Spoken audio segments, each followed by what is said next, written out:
রাউজানে সংবাদ সম্মেলন করেছে উপজেলা বিএনপি যুবদল, ছাত্রদল, স্বেচ্ছাসেবক দল ও অঙ্গ সংগঠন। বিএনপি নেতা ও উপজেলা স্বেচ্ছাসেবক দলের সহসভাপতি প্রবাসী আজিজুল হক সহ শতাধিক নেতাকর্মীর বিরুদ্ধে দায়ের করা মিথ্যা মামলা প্রত্যাহারের দাবিতে গতকাল ৩রা অক্টোবর বৃহস্পতিবার বেলা ১২টায় এই সংবাদ সম্মেলন করা হয়।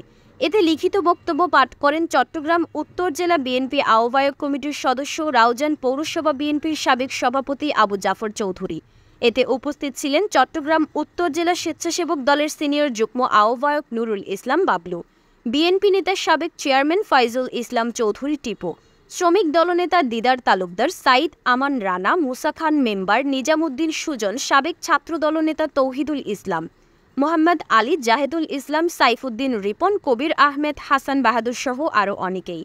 সংবাদ সম্মেলনে রাউজানের আওয়ামী লীগ সন্ত্রাসীদের গ্রেফতারের দাবি জানিয়ে লিখিত বক্তব্যে বলা হয়, কথিত জুলুমবাজ আওয়ামী লীগ নেতা ঘর ভাঙচুরের অভিযোগে প্রবাসী বিএনপি নেতা আজিজুল হক সহ শতাধিক অজ্ঞাতনামা নেতাকর্মীদের বিরুদ্ধে মিথ্যে মামলা দিয়ে হয়রানি করার চেষ্টা করছে, যা আওয়ামী লীগের অতীত জুলুম, নির্যাতন, মামলা হামলা রূপকে ফিরিয়ে এনে রাউজানকে অশান্ত করার চেষ্টা করা হচ্ছে।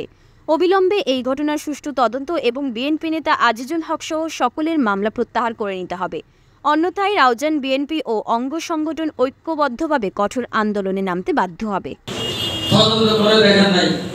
আজকে আমরা বলবো রাউজান উপজেলা বিএনপির পক্ষ থেকে একজন সিআইপি, একজন কাপ মিস্ত্রি থেকে সিআইপি কিভাবে হয় আমাদের প্রশ্ন। এই সিআইপি ইয়াসিন চৌধুরী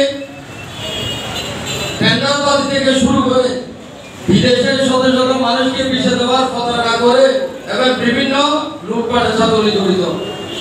রাউজানের শীর্ষ সন্ত্রাসী এবিএম ফজল করিমের ১ নম্বর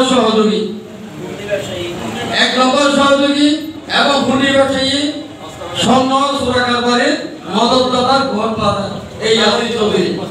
রাউজানের শীর্ষ সন্ত্রাসী বলতে অস্ত্র দেওয়ার মদতদাতা এই ইয়াসিন চৌধুরীর বিরুদ্ধে আজকে সংবাদ সম্মেলন এবং লুটপাটের বিরুদ্ধে সংবাদ সম্মেলন। প্রিয় সাংবাদিক ভাই ও বন্ধুগণ,